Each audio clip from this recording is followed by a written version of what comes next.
hombre, segunda parte. Piensa en esto. Los arqueólogos estudian artefactos y sus contextos, historia y ciencia para recrear el pasado.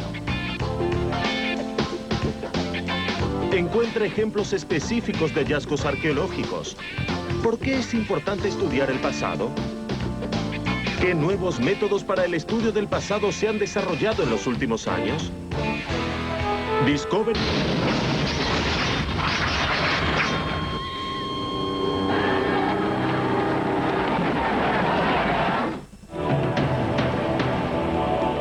Este es el segundo gran éxodo en la migración del hombre por el mundo. Pero esta vez no están las colinas verdes del Yemen para brindarles el bienestar de una llegada segura.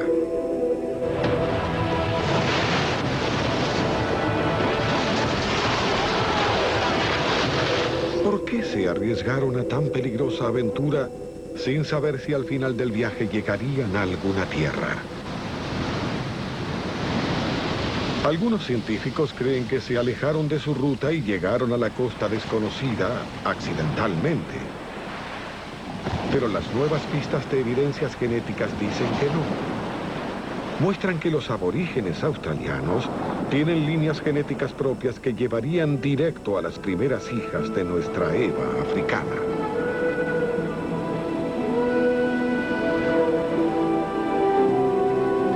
Tantas líneas en tantas mujeres que llegaron en tan poco tiempo sugieren un intento deliberado, no un naufragio accidental.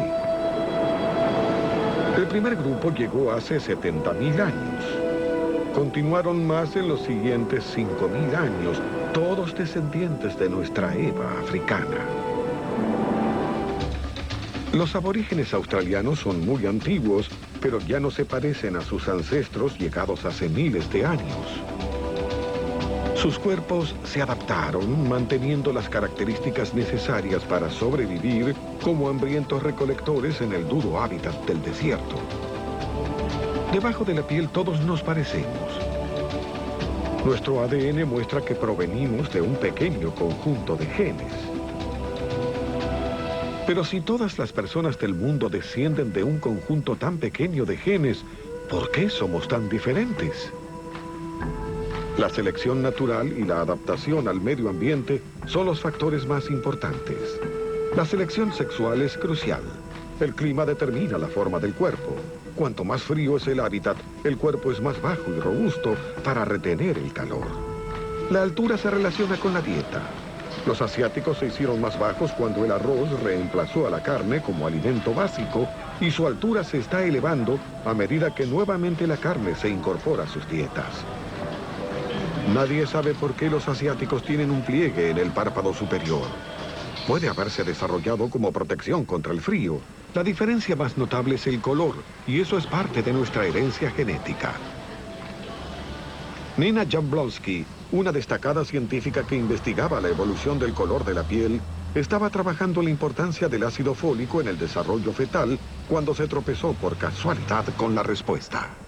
Comencé a investigar el color de la piel al preparar una conferencia para una clase hace unos 10 años. Estaba interesada en la preparación de la clase. Me di cuenta de que se conocía muy poco acerca de la evolución del color de la piel y lo que se conocía no era muy lógico. Descubrí un documento muy interesante que mostraba que había una relación significativa entre la radiación ultravioleta y una muy importante biomolécula llamada folato. El ácido fólico es crucial para el desarrollo embrionario y el exceso de rayos ultravioleta lo destruye. Por lo tanto, nuestros ancestros en África tropical necesitaron ser oscuros para protegerse. Pero la escasez de rayos ultravioleta evita la formación de vitamina D, causando raquitismo que puede ser mortal. Por lo tanto, mientras migraban hacia el norte sin sol, su piel se hizo más pálida para sobrevivir. Ella reveló una ecuación muy simple de la evolución. En 50.000 años, la raza humana se diseminó a través del mundo oriental, desde África hasta India, recorriendo Asia hasta el sur y cruzando el mar hasta Australia. En ese tiempo, el mundo se enfrentaba a una feroz era de hielo. Mantos de hielo cubrían gran parte del norte del mundo, secando mares y extendiendo los desiertos. Pero el clima comenzaba a cambiar y comenzarían así nuevos viajes. Durante la épica migración de recolectores desde hasta Australia, nuestra familia dejó atrás colonias que a su vez realizaron nuevos viajes. Un grupo se extendió hacia Asia, llegando a China y más allá también. Otro fue desde el norte de India, pasando los Himalayas hasta las estepas asiáticas, y otros permanecieron aquí en el Golfo de Arabia. Grandes lagos permitieron a nuestras familias colonizar estos focos de exuberante vegetación rodeados por el desierto.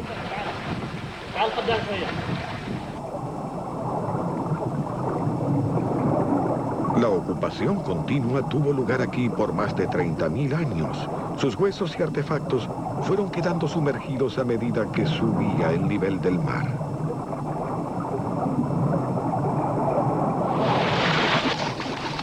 Hace unos 50.000 años, las líneas genéticas comenzaron a diseminarse por el norte de Europa. Pero el tiempo siempre ha sido un interrogante. Si los humanos modernos pudieron llegar a Australia hace 70.000 años, ¿por qué no llegaron a Europa hasta pasados 20.000 años más? Es un viaje mucho más corto. Oppenheimer cree tener la respuesta. Creo que la respuesta es que quedaron atrapados. No pudieron llegar al norte cercano a Israel y el Líbano, porque había un gran desierto que atravesar. Ese era el desierto de Arabia Saudita y el desierto de Libia. Y entre 80.000 y 50.000 años atrás eran completamente impenetrables. El clima era tan seco que el creciente fértil, la ruta desde el Golfo hacia el Líbano, Israel y Europa, estaba cerrada. Luego, hace 50.000 años, hubo una repentina modificación del clima.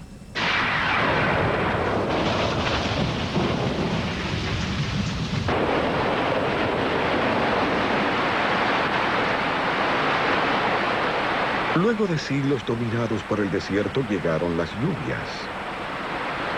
Aumentaron las lluvias provocadas por el monzón en Arabia e India, y el creciente fértil se abrió.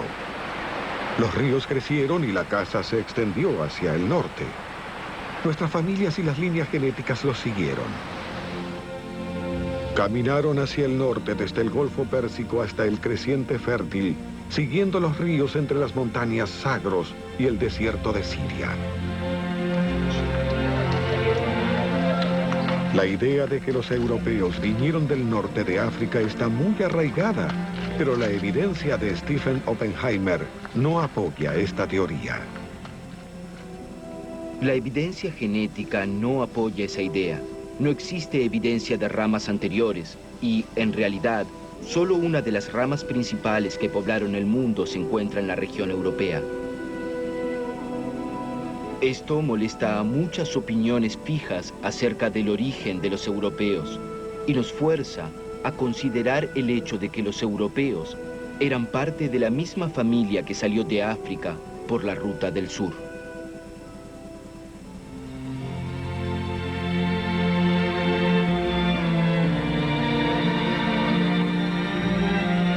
Estas familias fundaron las primeras colonias humanas modernas exitosas en el Medio Oriente. Siria y Levant, unas tierras que se extienden entre los ríos Tigris y Éufrates, dos grandes ríos que fluyen desde lo alto al norte de Turquía hasta el Golfo. Aquí aprenderían a cultivar la tierra, criar animales y serían los primeros agricultores. Los ríos brindaban el agua para regar los cultivos. Había abundantes peces y también juncos para construir casas y botes. Los dátiles crecían en abundancia. Más tarde, sus descendientes construirían las primeras estructuras de piedra. Serían las ciudades de la Mesopotamia, Uruk y Sumer al sur, Kish y las amuralladas Babilonia y Jericó. hemos dado los primeros pasos hacia las grandes civilizaciones que desarrollarían la escritura, la guerra y la fundación de grandes imperios. Todo desde una directa ruta genética proveniente de la migración africana hace 80.000 años. Desde estos puntos, nuevas familias se diseminaron hacia el Mediterráneo, hacia el sur de la costa de Siria y hacia el norte de África, atravesando Turquía y cruzando los Balcanes y llegando a Europa. Esta es nuestra nueva familia, descendientes directos de los pantanos del Golfo, entrando en el desconocido territorio alemán. Pero esas tierras no están vacías. Otros llegaron antes que ellos.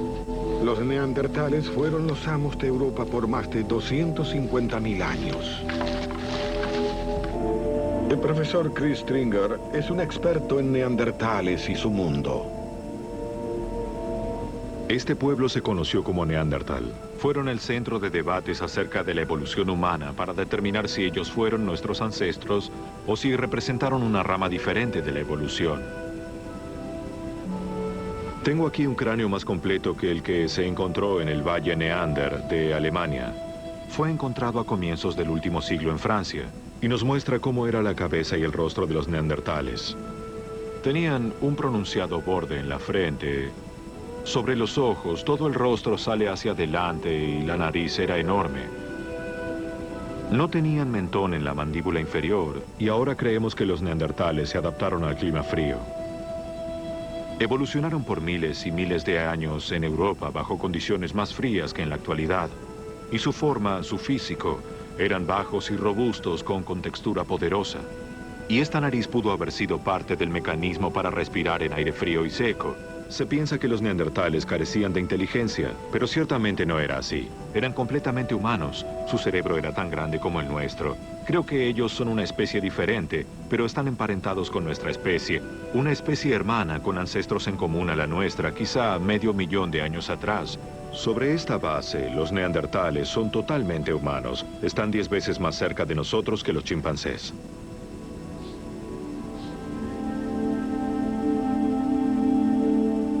Si se reprodujeron con los humanos modernos, sus genes desaparecieron. No hay rastros de su presencia en nuestro mundo. La razón de su desaparición no está clara. Vivieron junto al hombre moderno por miles de años, pero finalmente los neandertales probablemente no pudieron adaptarse al nuevo mundo ni a sus nuevos e ingeniosos rivales. Entre los movimientos, hubo olas de humanos modernos que salieron de Medio Oriente y Rusia, diseminándose por toda Europa.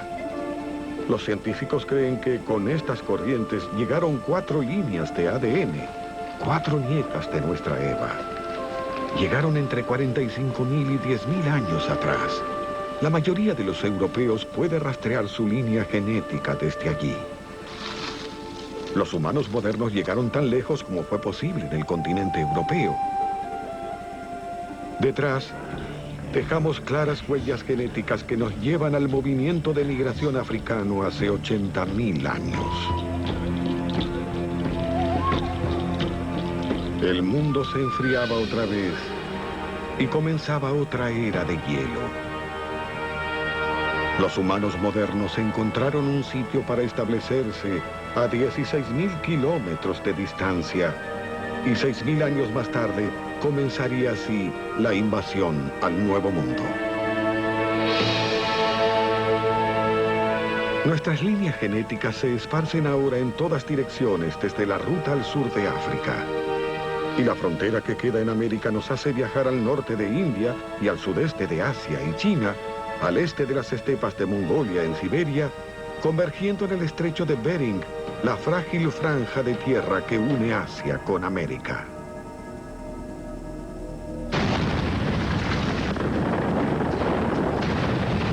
América es un rompecabezas prehistórico. Por largo tiempo los arqueólogos creyeron que nadie había llegado a América antes de 150.000 años atrás. Pero la nueva información de rastros genéticos de ADN indica que nuestros ancestros cruzaron la Beringia, un puente de tierra desde Asia, entre 25 o 20.000 años atrás. Este sería el último viaje para poblar el mundo, Y todas las líneas genéticas llevan a una meta. Estos fueron los primeros americanos.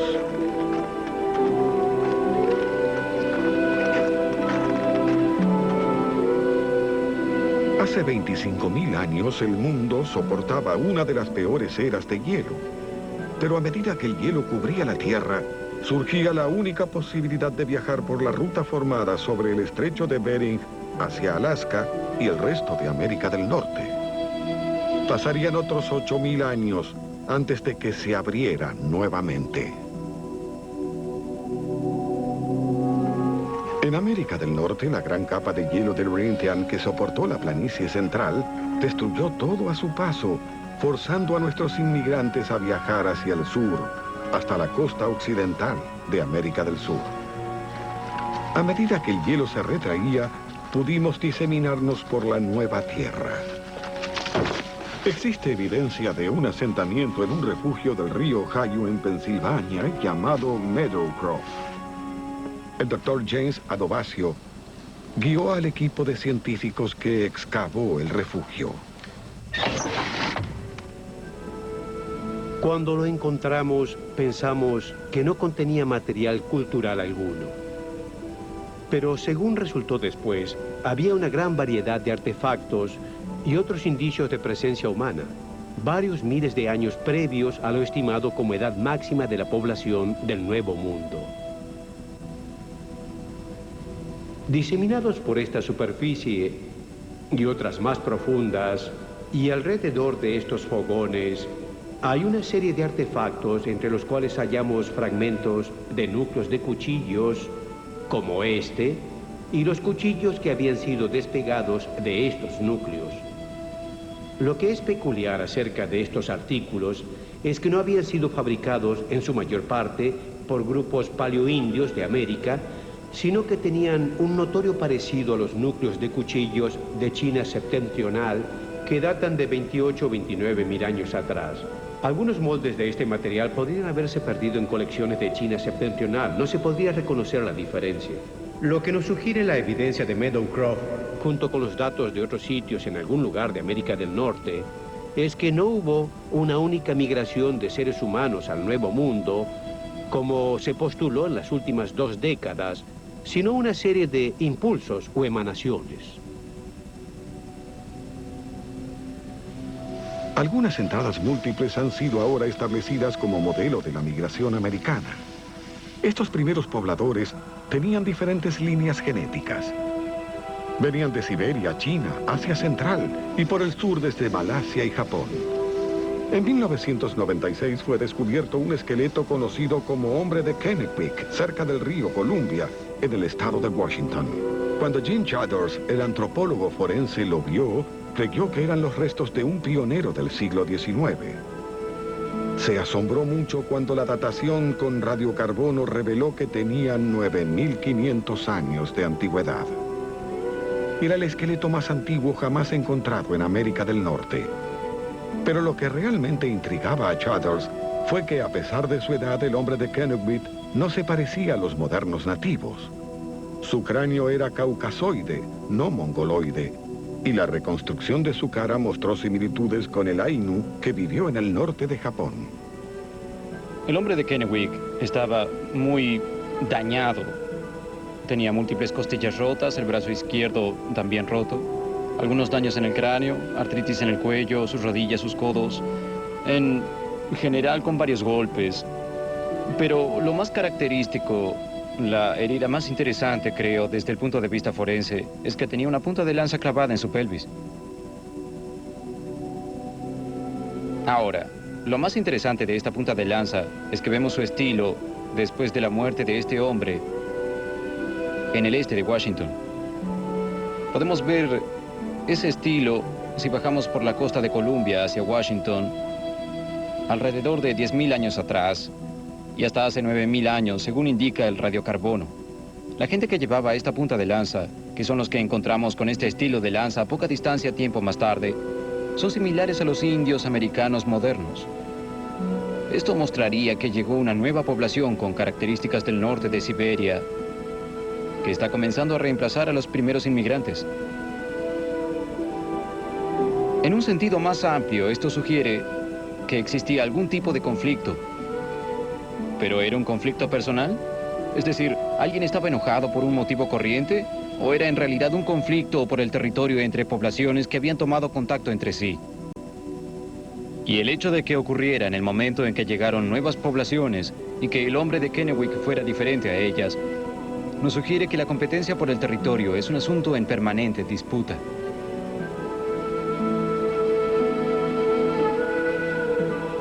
Pero, de acuerdo con el ángulo de entrada, a la velocidad de entrada, está claro que esta lanza vino directamente hacia él y que él pudo verla venir. Desde la muerte del hombre de Kennewick, las poblaciones humanas modernas aumentaron de miles a millones. Hemos avanzado de primitivos cazadores a granjeros y comerciantes, gente de ciudad y de dominios tribales a imperios. En 5000 generaciones hemos llegado al mundo moderno de hoy. En Chicago, tomamos muestras a 5 personas que rastrean su árbol mitocondrial. Luego de analizar sus ADN, los científicos descubrieron una importante conexión entre un griego y un americano nativo. Tú eres griega, Ángela. Tu grupo proviene de... Thrakis es de origen griego y vino a Estados Unidos desde Europa. Leonard Malatari es norteamericano nativo con pura sangre Cree. Ambos pertenecen a una pequeña y rara rama de nuestro árbol genealógico y comparten un ancestro común de 30.000 años de antigüedad, quizás en el sur de Siberia. Al igual que los humanos modernos poblaron el mundo vacío luego de partir desde África, algunos fueron hasta el norte de Rusia. Allí nació una hija llevando un nuevo registro X. Sus hijos se separaron. Algunos por el oeste llegaron a Europa y otros por el este hacia Siberia y luego hacia América. Thrakis y Malatari llegaron a América desde extremos opuestos de la Tierra y ahora se encuentran por primera vez en Chicago. Hace 80.000 años, un pequeño grupo de humanos modernos desafió el terror al Mar Rojo y partió de África para siempre. Llevaba el futuro del mundo. Casi 10.000 años atrás, penetró por cada rincón del mundo el viaje más increíble y más importante que hayamos hecho. La ciencia nos dice que un eslabón perdido nos une a nuestro pasado y a todos entre sí, compartiendo la herencia genética de nuestra Eva ancestral. Tal vez este sea el mensaje más importante que debamos transmitir en el futuro.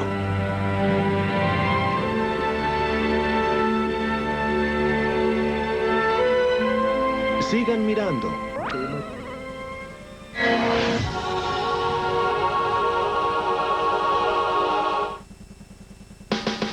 Habla sobre África, el origen del hombre, segunda parte. Habla sobre todos los humanos modernos que descendieron de las mismas líneas genéticas y permanecen genéticamente similares. ¿Por qué nuestra apariencia es significativamente diferente? Recopila una lista de factores que afecten altura, peso, color de piel, forma de ojos y otros aspectos de la apariencia física. Intenta esto. Los neandertales y el hombre moderno pueden haber coexistido durante 6.000 años. Investiga los dos grupos y luego crea una historia o tira cómica que muestre las diferencias y similitudes entre ellos. Para aprender más, Discovery en la escuela sugiere recurrir a este sitio en Internet.